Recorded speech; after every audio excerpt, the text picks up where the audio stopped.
My parents told everyone I died at birth, but I've been secretly trapped in our soundproof basement for 16 long years, hidden from the world because they believe I'm cursed as a leap year baby who only has the right to exist every February 29th. And now I'm starting to question everything they ever told me.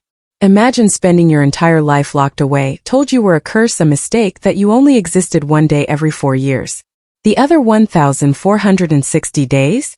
You were nothing. Just a shadow in a soundproof basement, fed through a slot like an animal too shameful to be seen. My parents told everyone I died at birth. That was their story, their perfect lie. But the truth was far more twisted. I was the affair child, the bad luck baby, a living, breathing mistake who only got to be real every leap year. The rest of the time I just disappeared. Into a soundproof room in our basement. A cell. They said seeing me between birthdays would curse our family. But I knew better. That room became my entire world before I could even crawl. I was a leap baby, the nurse had said, trying to be kind. How special. But my mom's eyes went wild. She'll only exist sometimes, she'd whispered. That's perfect. That's the answer. I learned later she had undiagnosed schizophrenia, refused to take her meds. Dad? He was hammered when they brought me home. Always hammered, but that day he was the kind of hammered where he'd agree to anything. Mom laid out her horrifying plan while he just nodded along, bourbon sweating through his pores. She's cursed. You understand? His baby. But there's a loophole. Leap babies don't exist except on their day. We keep her hidden. She can't spread the curse. Within a week my prison was ready. Soundproofing foam covered every inch. A slot at the bottom of the door just big enough for food trays. A tiny attached bathroom. A camera in the corner, so they could check if I was still alive without having to see me. No windows. No light switch I could control. Just a bare bulb that clicked on twice a day for meals. That was it. I learned to count by scratching marks on the wall. A new scratch for every day. 1,461 scratches between each time that door opened. Between each fleeting moment when Mom would look at me with eyes that almost seemed sane, whispering, "Today you're real, baby. Today you exist." My brothers didn't know about me for years. Mason and Luke, born 13 months after me on a normal day, a safe day. They had bedrooms upstairs, birthday parties every year. I watched their feet through the crack under my door, listened to them laugh at cartoons I'd never see. Mom told them the basement was dangerous. Toxic mold, she'd say, her voice shrill. One breath and you'd die. But kids don't listen. Mason found me when he was 7 and I was 8, though I'd only celebrated 2 birthdays. He'd kicked his ball down the stairs and chased it, ignoring Mom's shrieking warnings. He pressed his face to the slot in my door, too wide, curious eyes meeting mine in the dim light. "There's a girl in here," he screamed. Mom dragged him away, and I heard the slap echo through the house. "That's not a girl," she told him, her voice dripping with venom. "That's an echo. A ghost. If you see it again, our whole family dies." She even believed her own lies. The worst part wasn't the isolation itself. It was hearing life happen without me. Birthday songs sung upstairs while I sat in darkness. Christmas mornings where wrapping paper rustled above my head, the scent of pine and cinnamon drifting through thin vents. Mom's good days when her medication worked, and she'd make cookies, the warm, sweet smell taunting me as I ate cold rice through my slot. Dad tried once. I could tell by his shuffling footsteps, the way he stood outside my door for hours. "Linda," he slurred to Mom, his voice thick with bourbon and something that might have been regret. "This ain't right. She's still our daughter." Mom's voice went sharp, the way it did before her bad episodes. Your daughter. You want the curse in our house? You want Mason and Luke to die because you're too weak to protect them." The shuffling footsteps never came back. I taught myself to read from the books Mom sometimes threw through the slot. Always about curses, demons, protection spells. By 10, I understood schizophrenia better than most doctors. I knew Mom's patterns when the voices would come, when she'd pace above my room, muttering about the curse spreading through the floorboards. I knew Dad drank more on the days she got bad. And I knew my brothers had learned to pretend I didn't exist. February 29, 2020. My 4th birthday. I was 12 years old, but had only celebrated 4 birthdays. Mom opened the door, and I blinked in the hallway light like a mole.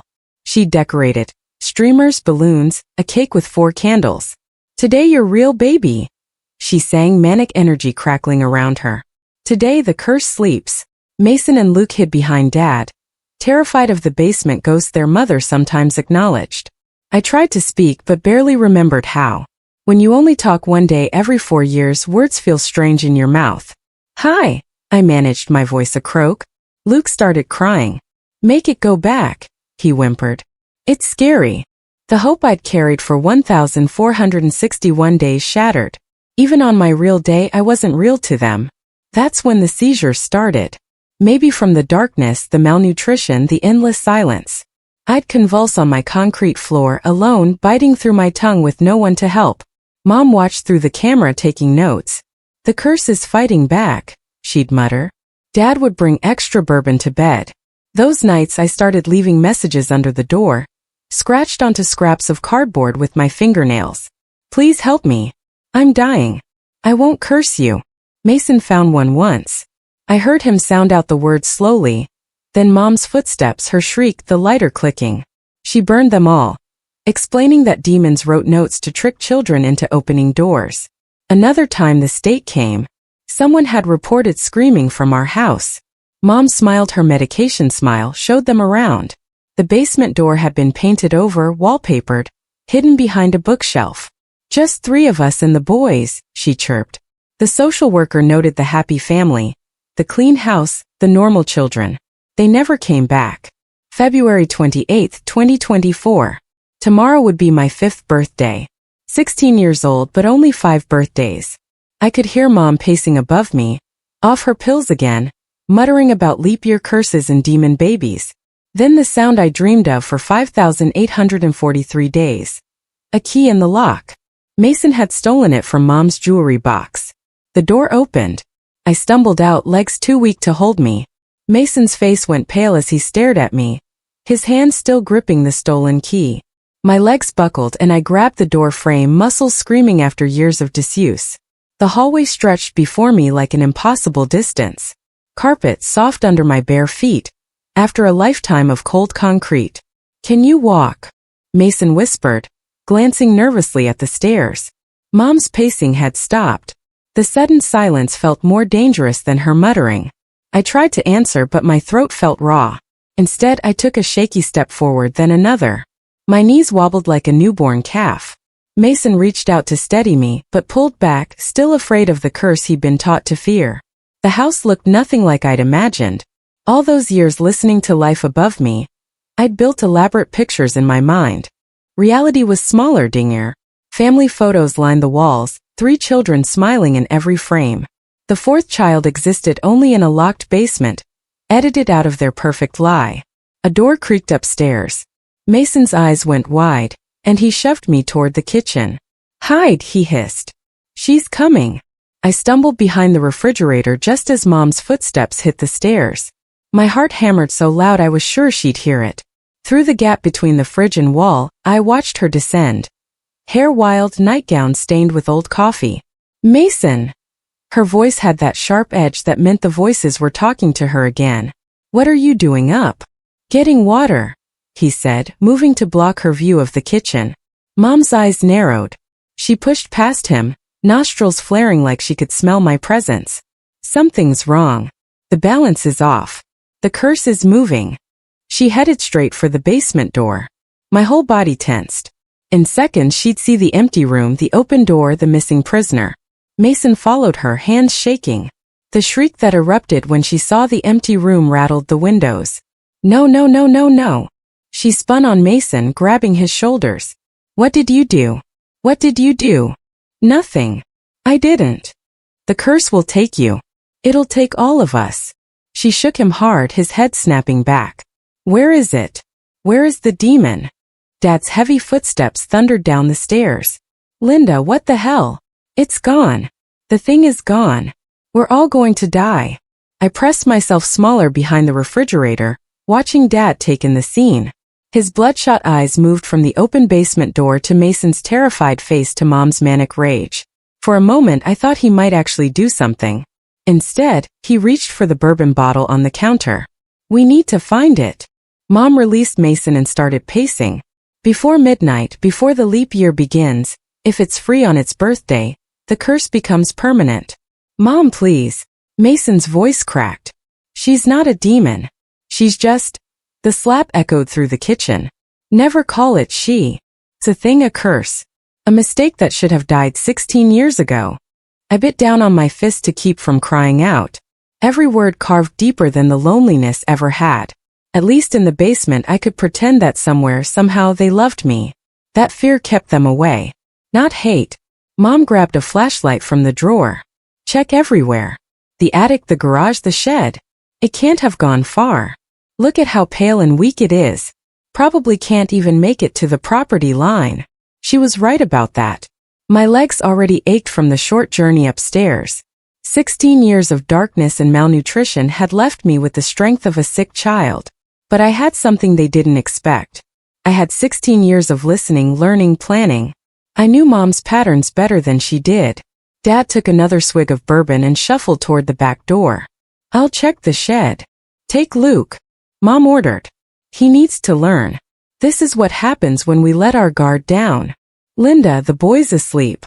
Get him. Dad trudged back upstairs while Mom continued her frantic search, checking closets, behind furniture, under tables. Mason stood frozen in the middle of it all, guilt written across his face. When Mom disappeared into the laundry room, he darted to the refrigerator. Go upstairs, he whispered into the gap where I hid. My room, second door on the left. Hide under the bed. I shook my head. The stairs might as well have been Mount Everest in my condition. You have to. She'll check here next. He was right. Mom's search pattern followed a predictable spiral. Kitchen, living room, dining room, then back to kitchen for a more thorough check. I had maybe 3 minutes. I forced myself out from behind the refrigerator. Each step felt like running through quicksand. The stairs loomed before me. 15 steps to freedom or capture. I grabbed the railing and pulled myself up, one agonizing step at a time. Halfway up, I heard Luke's sleepy protests as Dad dragged him downstairs. Why do I have to look for ghosts? Just do what your mother says. But there's no such thing as... Mom's voice cut through his complaint. This is life or death. The thing that lives downstairs is loose. If you see it, don't look in its eyes. Don't listen to its lies. Just scream for me. My hand slipped on the railing. They were turning my baby brother into a hunter, and I was the prey. I reached the top of the stairs just as the search party headed outside. The hallway stretched before me, 4 doors and a lifetime of mysteries. Which room belonged to which brother? What did a normal bedroom look like? Second door on the left, Mason's room. I pushed it open and almost cried. Posters covered the walls. A computer sat on a desk. Books lined shelves. All the things I dreamed of crammed into one beautiful space. But I couldn't stop to marvel. Mom's footsteps were already returning to the house. Under the bed, I found a world of forgotten treasures. Dust bunnies, lost socks, crumpled homework. I wedged myself between boxes of old toys, trying to become invisible. The door burst open. Mom's flashlight swept the room like a searchlight. I know you're here, she sang in that too-sweet voice she used during her worst episodes. I can smell the curse. 16 years of basement rot. The light passed inches from my face. I held my breath, pressing flat against the floor. A spider crawled across my hand, but I didn't dare move. Mason's been bad, Mom continued, checking the closet, letting demons whisper in his ear. But I'll fix him. I'll fix everything, just like I fixed your father when he tried to weaken. She moved to the window, checking the lock. You think you're so clever, don't you? Learning to read, writing those pathetic notes. But you're nothing. A mistake. A curse made flesh. And tomorrow on your birthday, I'll make sure you never threaten my real children again. The flashlight beam swept under the bed. I squeezed my eyes shut, waiting for her shriek of discovery. Instead, Mason's voice called from downstairs. Mom, I think I found something in the garage. She rushed out, leaving me trembling in the darkness. But I knew this was only the beginning. Mom wouldn't stop until she found me. And when she did, I couldn't think about that. Not yet. Minutes passed, maybe hours. Time felt different outside my basement cell. Eventually, exhaustion won.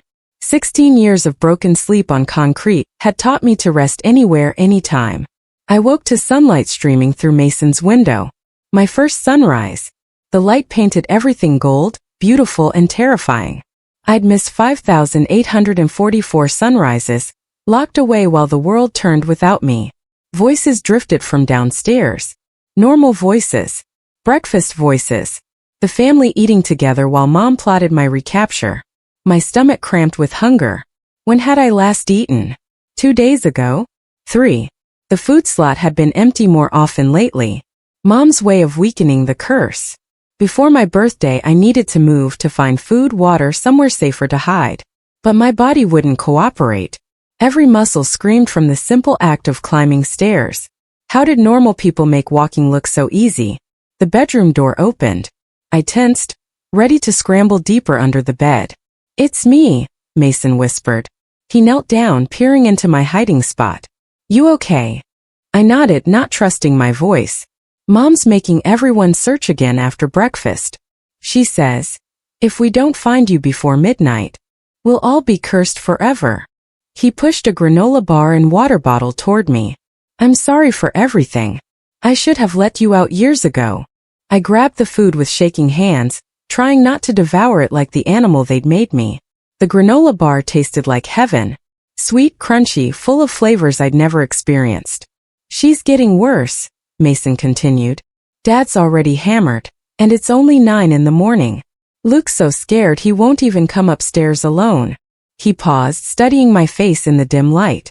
"You really do look like her. Like Mom, I mean before the sickness took over." I wanted to ask him so many questions. What was she like before? Did she ever mention me? Did anyone ever wonder about the screams from the basement? But footsteps on the stairs cut our conversation short. Mason jumped up, kicking a dirty shirt to better hide the gap under his bed. "Stay quiet. I'll try to lead them away from the house." The door opened. Mom stood there, hair pulled back in a greasy ponytail, eyes darting around the room. "Talking to someone, Mason?" "Just myself." She stepped closer, nostrils flaring. "I smell it. The basement smell. It was here." "Mom, please don't lie to me." She grabbed his arm, nails digging in. "You let it out. You invited the curse into our home. Do you want your brother to die? Do you want us all to suffer?" "She's not a curse." Mason yanked free. "She's my sister. Your daughter." The slap knocked him into his desk. "I have no daughter. That thing is a parasite, a demon wearing human skin. And if you can't see that, then you're infected too." She stormed out, slamming the door. Mason touched his reddening cheek, tears streaming down his face. I wanted to comfort him, to tell him it wasn't his fault, but we both knew I couldn't risk moving. The day passed in a blur of searches and shouting. Mom's voice grew more frantic with each passing hour. Dad's slurred protests faded as the bourbon took hold. Luke cried constantly, begging to understand why they were hunting ghosts. I crawled out from under the bed when darkness fell again. My legs had stiffened from hours of hiding, muscles protesting every movement. The house had gone quiet, except for Dad snoring from the master bedroom and the television droning in the living room. Mom would be watching her shows, the ones about demon possessions and spiritual warfare that fed her delusions. Mason's door creaked open. He gestured frantically for me to follow him to the bathroom. I limped after him, gripping walls for support. He turned on the faucet to mask our whispers and showed me a backpack he'd hidden behind the toilet. Inside were clothes, a flashlight, some money, and more granola bars. He explained his plan while I changed out of the filthy basement rags into jeans and a hoodie that hung loose on my skeletal frame. He would create a distraction in the morning. Give me time to slip out the back door. There was a bus stop 3 blocks away. He'd stolen enough money from Dad's wallet for a ticket anywhere. I shook my head. Running meant leaving him and Luke with Mom's rage. She'd blame them, hurt them. The curse obsession would consume her completely without me as a target. Mason insisted it was the only way, but I saw the fear in his eyes. He knew what Mom would do to him for helping me escape. We heard footsteps in the hall. Mom was doing her midnight patrol, checking locks, sprinkling salt across doorways, muttering protection prayers. Mason shoved me into the bathtub and yanked the shower curtain closed just as the bathroom door opened. Mom stood there swaying, eyes unfocused. She stared at Mason for a long moment before shuffling away. We waited until her bedroom door clicked shut before I climbed out of the tub. Mason handed me the backpack, but I pushed it back. Not yet. Not until I knew they'd be safe. The next morning brought chaos. Mom had barely slept. Her hair matted with sweat, fingernails bloody from scratching at invisible bugs she claimed the curse had sent. She made Dad and the boys search every room again while she performed cleansing rituals with burning sage that filled the house with smoke. I hid in the attic crawl space Mason had shown me, watching through cracks in the floorboards as Mom grew more unhinged. She accused Dad of hiding me, threw his bourbon bottles against the wall. She grabbed Luke and shook him until he admitted he'd seen something move in the shadows. Just his imagination, he sobbed. But Mom took it as proof I was still in the house. She started tearing apart Mason's room. Convinced he was harboring me, she ripped posters off walls, dumped drawers, slashed his mattress open with a kitchen knife. Mason tried to stop her, and she backhanded him so hard he fell into his bookshelf. Books crashed down around him while Mom shrieked about demon sympathizers and contamination. Dad finally intervened, grabbing Mom's wrists as she raised the knife again. She turned on him, spitting curses, saying he doomed them all by creating me with another woman. That was news to me. I'd always assumed I was theirs, just born wrong somehow. But Mom's ranting revealed the truth. Dad's affair. The other woman who died in childbirth. The baby he brought home in a drunken stupor, convincing his schizophrenic wife to hide his shame. The revelation sent Dad stumbling for more bourbon.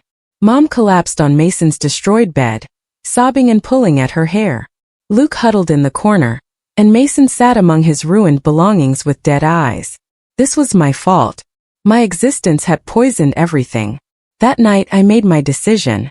If I stayed hidden, Mom would destroy them all searching for me. If I ran, she'd blame them for letting me escape. But if she caught me, if she could perform whatever ritual she believed would break the curse, maybe she'd calm down.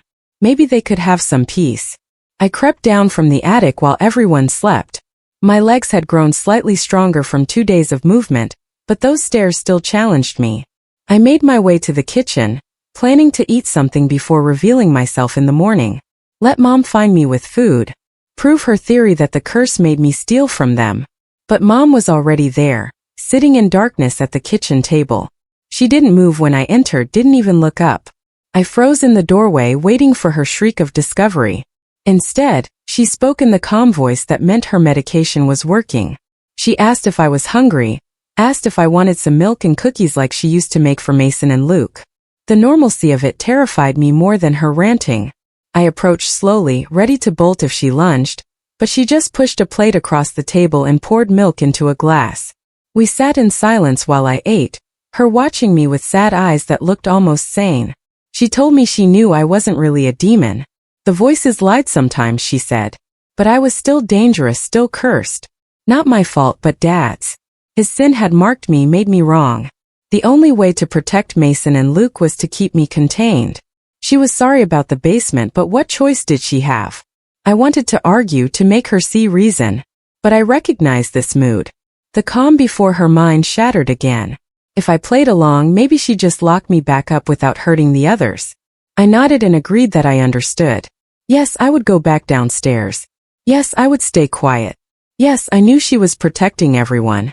Mom smiled and reached across the table to touch my face. Her hand was ice cold. She said tomorrow was my birthday. My 5th real birthday. Special things happened on 5s. The curse would be strongest but also most vulnerable. She had a plan to fix everything, to make me clean so I could live upstairs like a real daughter. Warning bells screamed in my head. I asked what kind of plan. Mom's smile widened. She'd been reading, researching. There were ways to break curses. Old ways. Blood ways. It would hurt, but only for a moment. Then I'd be free and we could be a real family. I jerked away from her touch. Mom's eyes flashed dangerous for a second before returning to false calm. She said I was scared. That was natural. But didn't I want to be normal? Didn't I want to stop hurting everyone? Tomorrow at midnight, when February 29th began, she would save me. Save us all. She stood and gestured toward the basement door. Time to go back, she said. Just one more day. I could do one more day, couldn't I? For Mason and Luke, I knew running would trigger her completely. So I walked to the basement door, each step heavier than the last. Mom followed close behind, humming a lullaby I remembered from the vents. The door stood open, waiting. The darkness below seemed to breathe. At the top of the stairs I turned back. Mom held a hammer in her hand, pulled from somewhere while my back was turned. Not to hurt me, she promised, just to fix the lock Dad had broken. Keep me safe until tomorrow night. I was her special girl, her leap year baby. Everything would be better after tomorrow. I descended into the familiar darkness. The door slammed shut, and I heard her hammering boards across it. No more food slot. No more light switch. Just darkness until she came for me tomorrow with whatever ritual she'd planned. Blood ways, she'd said. Old ways. But I wasn't the same girl who'd lived in this darkness for 16 years. 2 days of freedom had changed me. My eyes had seen sunlight. My legs had climbed stairs. My mind had tasted hope. I wouldn't wait passively for whatever horror Mom planned. The basement had a small window, painted black and boarded over. I'd never tried to break through it before, accepting my prison. Now I attacked it with desperate strength, using the toilet tank lid to smash at the boards. Splinters flew and my hands bled, but I kept hammering. Upstairs, Mom was singing loud enough to cover the noise. Or maybe she wanted me to escape. Maybe this was part of her plan, letting the curse flee so she could hunt it properly. I didn't care about her twisted logic anymore. I just needed out. The first board cracked and pulled loose. Moonlight leaked through. The first natural light to touch my prison in 16 years. I worked faster, ignoring the pain in my hands. Another board came free. The opening was small, but so was I after years of malnutrition. I heard footsteps above. Multiple sets. Mom had woken the others, was telling them tomorrow's plan. Mason's voice rose in protest. A slap silenced him. Dad's slurred words joined in, trying to calm everyone. Luke was crying again. The last board wouldn't budge. I threw my whole body against it, felt it crack but hold. Above, the footsteps moved toward the basement door. Mom was coming to check on me, to make sure her sacrifice hadn't escaped. One final, desperate shove and the board splintered. I squeezed through the opening, skin tearing on broken wood and glass. The backyard spread before me, vast and terrifying. I'd never been outside at night. Never felt grass under my feet or wind on my face. The basement door rattled. Mom's shriek of rage echoed through the house when she found the empty room. I ran. Or tried to. My legs gave out after 10 steps, and I crawled across the lawn, heading for the fence. Behind me, the back door burst open. Mom stood silhouetted in the doorway, hair wild, nightgown billowing. She held something in her hands, the knife from Mason's room. She wasn't chasing me, though. Instead, she called out in that sweet voice, telling me to come back. The ritual wouldn't work if I was scared.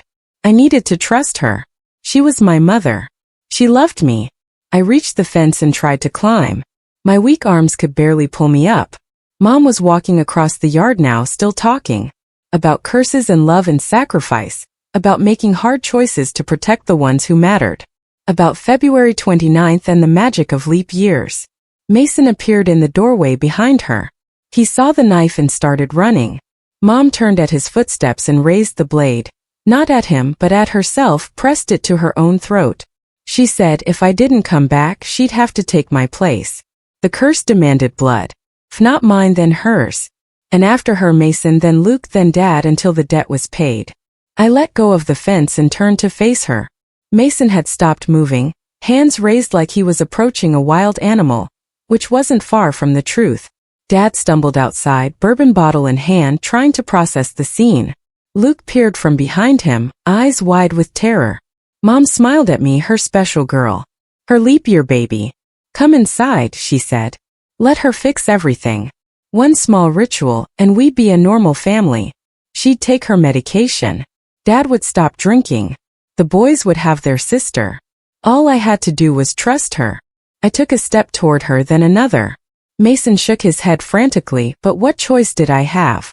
Mom's hand was steady on the knife. She would do it. The voices in her head would make sure of that. But as I got closer, I saw something in her eyes. Not madness. Fear. She was terrified of me, of what I represented. Not a curse or demon, but proof of Dad's betrayal. Evidence of her failure as a wife. A living reminder that her perfect family was a lie. I stopped just out of reach. Mom's smile faltered. She pressed the knife harder against her throat, a bead of blood appearing. Last chance, she said.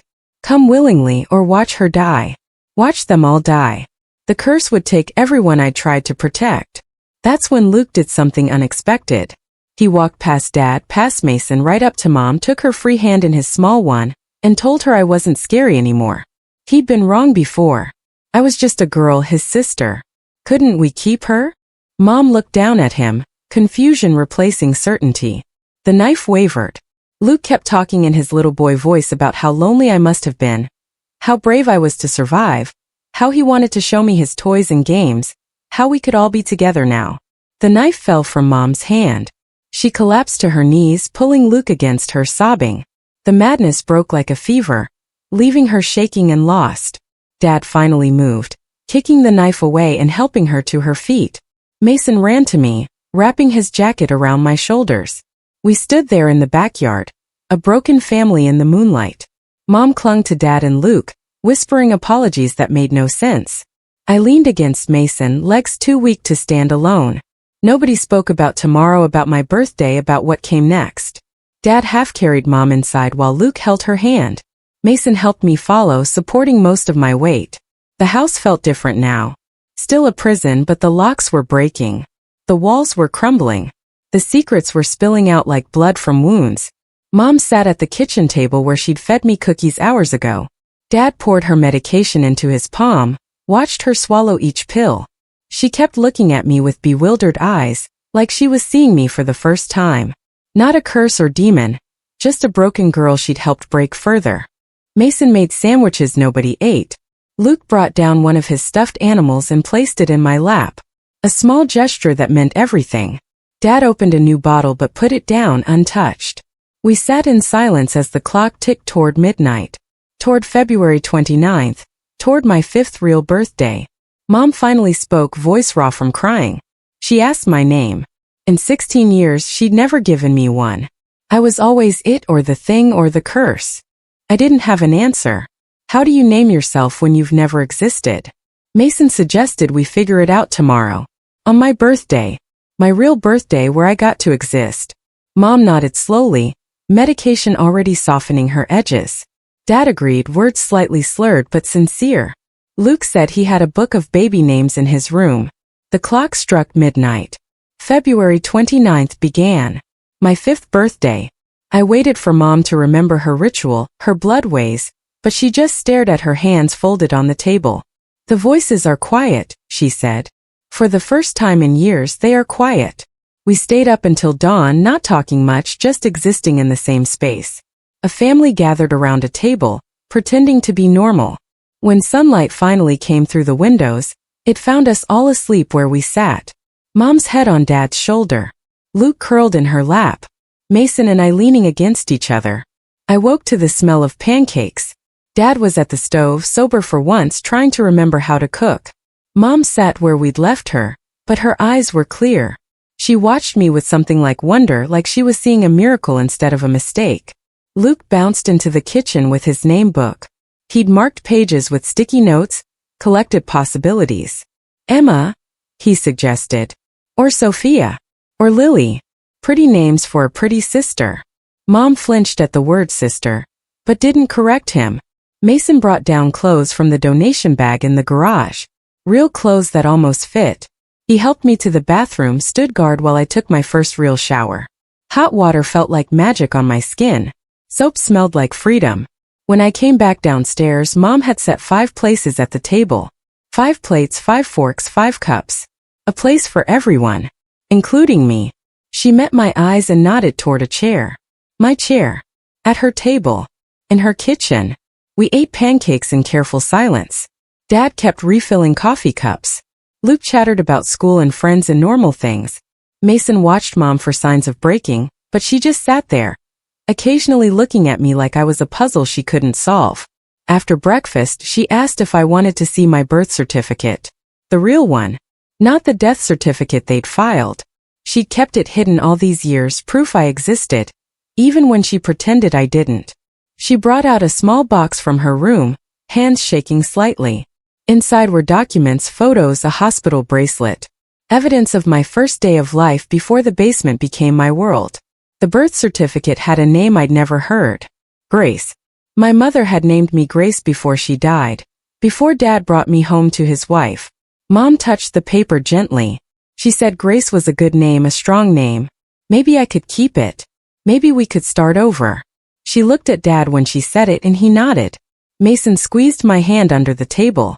Luke asked if Grace meant I was graceful because I walked funny. The normalcy of his question made everyone laugh. Broken, careful laughter, but laughter nonetheless. Mom smiled, and for a moment I saw who she might have been without the sickness. Who she could maybe be again with help. The day passed strangely. Mom took her medication every 4 hours. Dad didn't touch alcohol.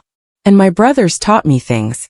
How to use a computer, how to play video games, how to exist in spaces that weren't underground. My legs grew stronger with each hour of movement. But as evening approached, Mom grew restless. The voices were whispering again, she said, reminding her of things, of dangers, of curses. She kept looking at me with growing fear. Medication fighting a losing battle against 16 years of delusion. Dad noticed first. He suggested Mom go rest, take extra pills, but she shook her head. The 29th was almost over. Tomorrow I would disappear again. That's how it worked. Leap year babies only existed on their day. She had to put me back before midnight or the curse would spread. Mason tried reasoning with her. Luke held her hand. Dad begged her to remember the progress we'd made. But the sickness was stronger than logic. She stood up, swaying slightly, and said it was time. Time to go back downstairs. Time to be safe. Time to protect the real family from the fake daughter. I could have run. My legs were strong enough now. But I saw the knife lock behind her. Saw her fingers twitch toward it. Saw my family tense with fear. So I stood up too, nodded, said, "Okay, I understood. One more night in the basement. We could talk tomorrow." Mom's face crumpled with relief. She hadn't wanted to force me. She wasn't a monster, she said, just a mother protecting her children. I was special, different. I needed special care. The basement was for my own good, our own good. I walked toward the door, each step measured. Mason grabbed my arm, shaking his head, but I whispered that it was okay. One night. Let her calm down. Let the medication work. Tomorrow we'd try again. He let go reluctantly. At the basement door I turned back. Mom stood there wringing her hands. Dad beside her, looking defeated.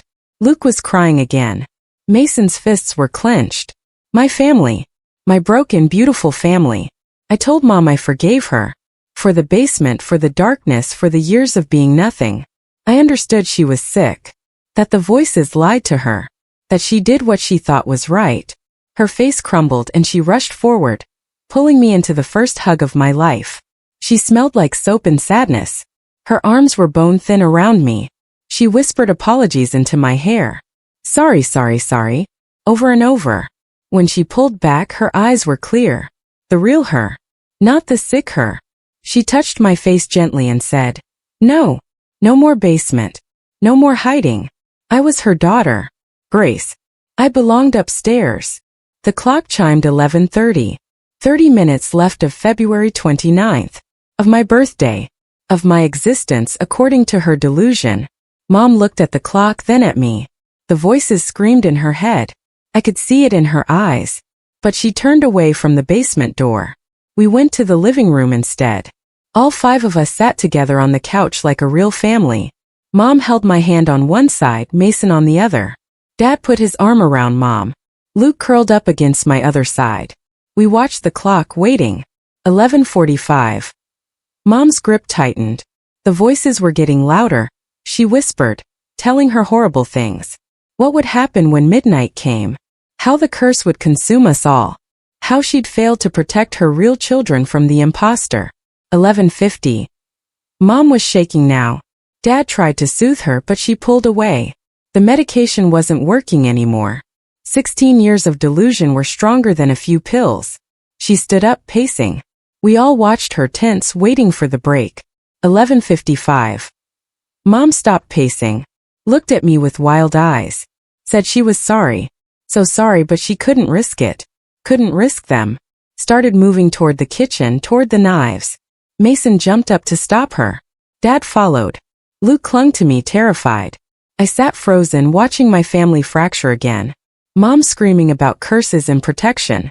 Dad begging her to remember her pills. Mason blocking her path to the kitchen. 11:58. Mom broke free and ran. Not to the kitchen. To the front door. Threw it open and stumbled into the night.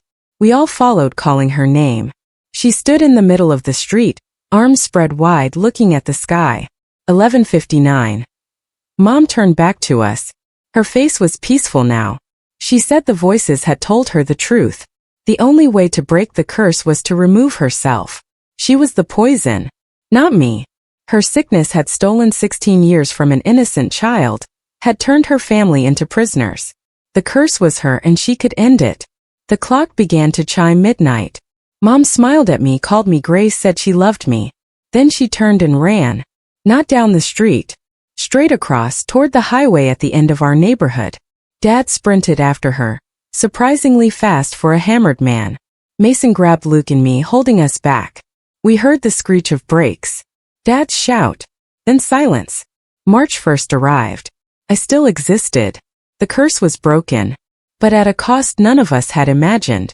We stood in the doorway of our broken home, waiting for sirens, waiting for Dad to come back, waiting for Mom, but knowing somehow that only one would return. Mason held us tighter. Luke buried his face in my shoulder. I stared at the empty street and wondered if this was freedom, or just another kind of prison. If surviving meant others had to fall. If love could exist without sacrifice. The sirens came eventually. Dad came back eventually, supported by paramedics. Mom didn't come back. The leap year baby had survived her 5th birthday, but the family that had hidden her away was gone. In its place stood something new. Fragile. Uncertain. But real. We went inside to wait for the police, to answer questions, to figure out what came next. 5 chairs around the table, but only 4 people now. The empty seat stared at us, accusing. Mom's final gift, her last protection. She'd removed herself from the equation, leaving us to solve for whatever came next. The police arrived within minutes, their questions careful and routine. Dad explained the basics while Mason kept Luke and me in the living room. The officers took notes, made calls, arranged for someone to drive Dad to the hospital. Standard procedure for what they classified as a mental health crisis ending in tragedy. Child services showed up the next morning. A tired-looking woman with kind eyes who sat at our kitchen table, asking gentle questions. Dad had sobered up enough to answer coherently. Mason spoke for all of us when needed. Luke clung to my hand throughout the interview. The woman examined my birth certificate. The death certificate Mom had filed.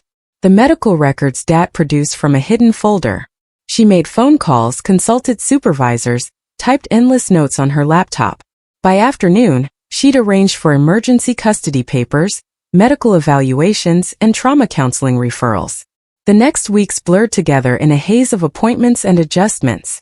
Doctors marveled at my physical condition after 16 years of confinement. Malnutrition had stunted my growth, left my bones brittle and muscles weak. Physical therapy 3 times a week. Nutritionist consultations. Blood tests revealing vitamin deficiencies that would take months to correct. Dad threw out every bottle in the house. Not dramatically, just quietly bagging them up one morning while we ate breakfast. He started attending meetings at the community center, coming home with coffee on his breath instead of bourbon. His hands shook for days, but he pushed through. Mason returned to school, but struggled to focus. Teachers sent notes home about his dropping grades, his withdrawn behavior. He'd sit in my room after dinner, helping me with the educational assessment tests the state required. 16 years of self-learning had left strange gaps in my knowledge. I could analyze complex literature but had never seen basic math. Luke surprised everyone by adapting fastest. He brought friends over to meet his new sister, explaining matter-of-factly that I'd been sick but was better now. Kids accepted the lie easier than adults would have. He taught me playground games in the backyard, patient when my coordination failed. The house felt different without Mom. Her absence was a physical thing, a mom-shaped hole in every room. Dad packed her belongings slowly, one box at a time. Some days he'd stop mid-fold, staring at a dress or photograph, lost in memories of who she'd been before the sickness took hold. I found her medication bottles hidden throughout the house, behind books, inside shoeboxes, tucked under bathroom sinks. Evidence of her struggle to stay well, to fight the voices that ultimately won. Dad flushed them all, jaw tight with old anger and fresh grief. Physical recovery came slowly, first walking to the mailbox without stopping, then around the block. Mason or Dad always beside me, ready to catch me when my legs gave out. Neighbors stared sometimes, recognizing Dad and the boys, but puzzled by the pale girl who moved like an elderly woman. The story we told was simple. I'd been ill, hospitalized for years, finally well enough to come home. People accepted it because the alternative was too horrible to consider. The nice family in the yellow house couldn't have kept a child in the basement. That only happened in horror movies. Summer arrived with challenges. The sun hurt my eyes, burned my pale skin within minutes. We bought sunglasses, long sleeves, industrial-strength sunscreen. I learned to exist in daylight through careful increments, building tolerance like a vampire in reverse. Dad found a job at a warehouse. Early morning shifts that paid enough to cover basics. He came home tired but sober, pride replacing the shame that had lived in his eyes for years. Mason got a part-time job at the grocery store, saving for college he'd once assumed was impossible. I started online school, laptop provided by the state. The screen hurt my eyes at first, the rapid flow of information overwhelming after years of silence. But learning became my sustenance. Each completed lesson proved that I was more than the ghost in the basement. The house slowly transformed. Dad painted over the water stains on the ceiling. Mason fixed the broken steps. Luke helped me decorate my room, the first real bedroom I'd ever had. We hung posters, arranged stuffed animals he'd outgrown, created a space that belonged to Grace instead of the nameless girl who'd lived below. Some nights were harder than others. I'd wake screaming from nightmares of walls closing in, of endless darkness. Dad would find me huddled in the corner, counting scratches on imaginary walls. He'd sit with me until dawn, not speaking, just existing in the same space until the panic passed. Mason struggled with guilt that ate at him like acid. He'd known for 9 years could have freed me any time. The weight of those lost years bent his shoulders, aged his face. No amount of reassurance eased his burden. Some wounds don't heal clean. Luke had nightmares too. The basement door featured prominently. Mom's wild eyes. The knife pressed to her throat. He'd crawl into my bed after bad dreams, needing proof I still existed. We'd lie awake, inventing stories about normal families, boring lives, mothers who took their pills. Fall brought new challenges. School registration for next year, immunization records that didn't exist, a social security number that had been flagged as deceased. Dad spent hours on phone calls filling out forms, proving I was alive to bureaucrats who moved at glacial pace. The basement remained sealed. Dad had boarded it shut the day after Mom died, declaring it off limits. But I could feel it breathing beneath us, containing 16 years of scratched walls and darkness. Some days the urge to go down there overwhelmed me, to count the marks, to remember, to prove it had been real. Mason caught me at the door once, hammer in hand. He didn't ask why, just took the tool away and suggested we go for a walk instead. We made it 3 blocks before my legs gave out. But it was progress. Everything was progress when you started from nothing. Dad joined a grief support group at the community center. He never talked about what was said there, but he came home lighter somehow. The deep lines around his eyes softened. He started cooking again, remembering recipes from before Mom got sick, before everything went wrong. Winter arrived with new fears. The darkness came early, stayed late. Too familiar. Too much like the basement. We strung lights everywhere. Kept lamps burning in every room. The electric bill tripled, but Dad paid it without complaint. Light was medicine now. I turned 17 in December. My first birthday that wasn't on February 29th. Dad made a cake. Mason hung streamers. Luke invited his friends. A normal party for a girl who'd never been normal. When they sang happy birthday, I cried. For everything I'd missed. And everything still ahead. The therapist said trauma recovery wasn't linear. Good days and bad days were normal. Healing happened in spirals, not straight lines. She taught me coping strategies, grounding techniques, Ways to exist in a world that still felt too big and bright and loud. Mason graduated high school with honors nobody expected. Dad cried at the ceremony, pride overwhelming the grief for once. Luke performed in the winter concert, voice clear and strong. I sat between them in the auditorium, marveling at the ordinariness of it all. Christmas came with careful joy. We decorated a small tree, hung stockings, attempted normal. Dad stayed sober through the family gatherings Mom had always hosted. Relatives asked about her in hushed tones. The story was heart attack. Sudden, tragic, easier than the truth. January brought college applications for Mason. He decided on engineering, practical and promising. He worked on essays at the kitchen table, asking my opinion on word choices. I helped where I could. Proud of the brother who'd risked everything to free me. My physical therapy graduated to a gym membership. Treadmills and weight machines building strength in measured increments. Other members avoided the skeletal girl who moved so carefully. I didn't mind. Invisibility felt safer than scrutiny. Dad met someone at his grief group. A widow named Vicky who'd lost her husband to cancer. She came for dinner one night, nervous and kind. Luke chattered through the meal while Mason and I watched Dad smile in ways we'd forgotten he could. February approached with familiar dread. My body remembered even if my mind tried to forget. The 28th came with phantom walls closing in. Darkness pressing against my eyes. Dad found me in the bathroom at 3 a.m., scratching at the tiles, counting to 1,461. But February 29th didn't come. It wasn't a leap year. The first March 1st in 4 years where I didn't have to exist. Where I could just be. Dad made pancakes anyway. A new tradition. Celebrating ordinary days because we'd lost too many of them. Spring returned with genuine progress. I passed my GED on the first try. Mason got accepted to State University with a partial scholarship. Luke made the baseball team. Dad and Vicky grew closer, careful and slow. Life accumulated in small victories. The basement door remained sealed. Sometimes I forgot it was there. Other times it pulled at me like gravity. But I stayed upstairs where light lived, where family gathered. Where grace was learning to exist every day instead of just on leap years. 1 year after Mom died, we held a small memorial.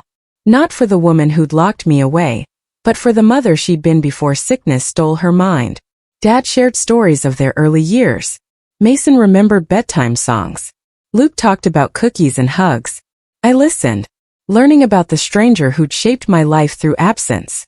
Eating pizza on the floor, surrounded by the people who became my chosen family. It just hits differently when you've spent 16 years eating through a slot. My life is still a work in progress, but for the first time, I'm truly living it.